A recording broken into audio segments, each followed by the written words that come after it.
This is the British SA-80, otherwise known as the L85A2, which obviously came after the L85A1. There were a couple notable upgrades. The first is this shield around the magazine release. You would press that to release the mag. You can see that it takes standard AR-15 style magazines. The second biggest upgrade is this shell deflector slash bolt handle, which has a strange claw shape. Now this is actually a bit more difficult to grab than the standard cylindrical bolt handle that they had in the A1, but one of the issues was that this thing had very erratic shell ejection, so the brass would be ejected in just strange directions. This deflector here would actually hit the brass and deflect it forward and a little bit out farther than the standard ones that did not have that shaped bolt handle as a shell deflector. Other advancements include just overall refinements around the gun, as well as some better placement for rails and attachments. So this one you can see sporting a carry handle there, actually has a Picatinny rail. So I'm going to fire it a bit more in fully automatic. This back here is the fire selector. This would be semi-automatic. Down is fully automatic. Up front here is the safety. So this is in safe. Press that over to the left and it is in fire. Whoops. It doesn't chamber itself.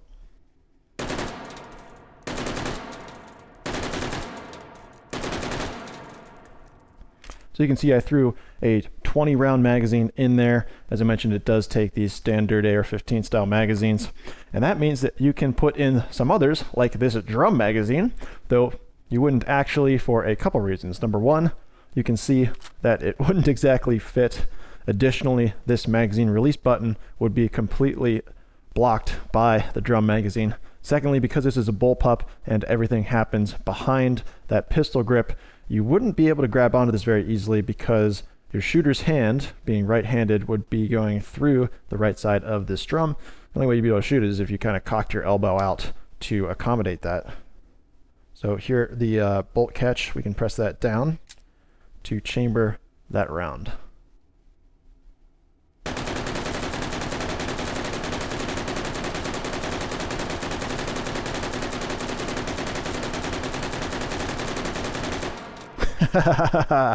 Pretty good. Wow, that's pretty tight as well, but that's what you would expect given that this is virtual reality. So I have some attachments here. I'm going to throw that on. Now I can't actually pull this carry handle off to get to that rail, so we're going to have to just jam this in and it will disappear. There it goes. So this is a ACOG 4x32, so that's a 4x scope. And why don't we just throw on the suppressor as well. All set. Does that look like it's flush? That doesn't matter. It's not going anywhere. I'm going to fire off another 20 round magazine, make this look kind of like a DMR. So let's throw it in semi-automatic to try and just stick with that theme. Push this back out to the maximum distance of 30 meters. And see if we can hit some bullseyes. Ooh, not with this way.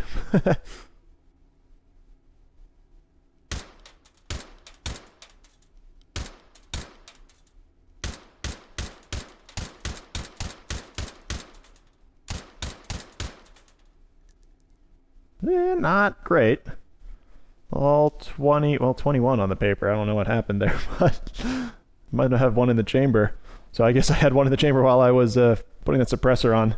Not the best practice, but I tend to ignore a lot of them given that this is VR. I mean, how often would you be shooting a rocket launcher, grenade launcher indoors?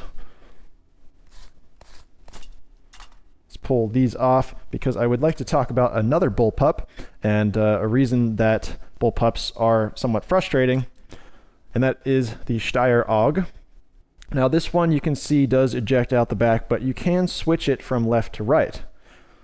Now that wouldn't be very helpful if you're trying to clear a room and you need to use the other hand to peek around the corner, but for a primary left-handed shooter that would be an amazing bit of feature. Now on this SA-80 that is not possible. This receiver does not have a cutout, so you cannot flip the bolt or change the location of the ejection port, so left-handed shooters are straight out of luck.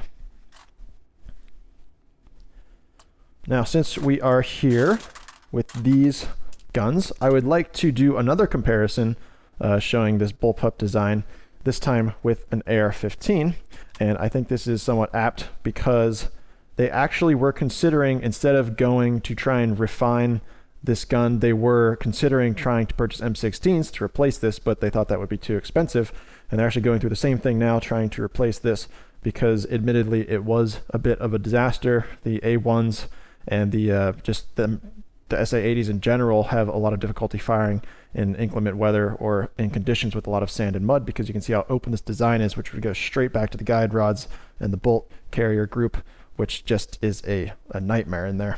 So hopefully they'll replace it with something cool. Whether or not they stick with the bullpup design is anyone's guess. So here I have the AR-15. We're going to fire this one first.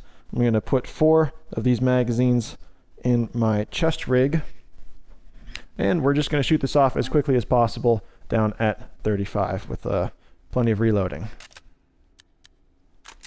So let's go. Just kind of comparing the different reloads here. And since we can shoot this left-handed, I'm going to do that, even though I'm sure my coordination is going to be a bit off. Oh my god, that fire rate.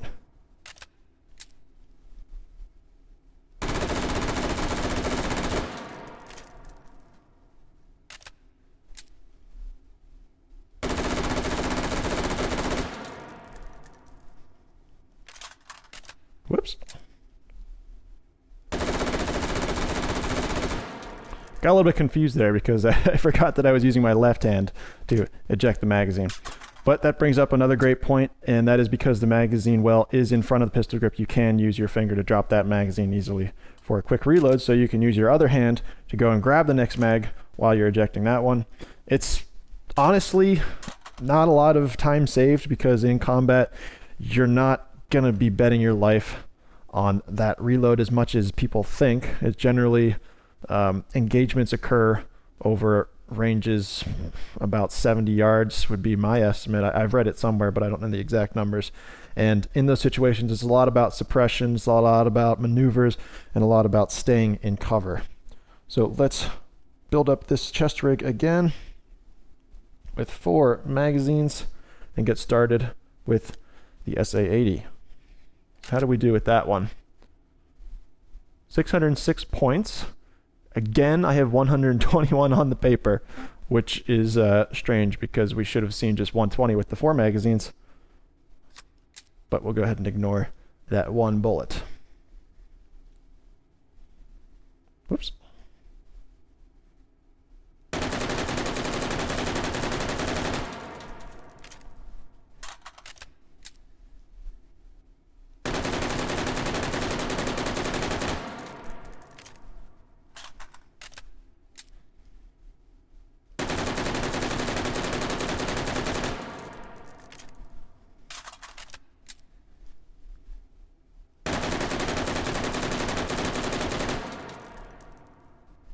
All right, how was that? 663 points, even though we are missing 1 bullet from that one with 119. And maybe that bullet traveled back in time and landed on that first target.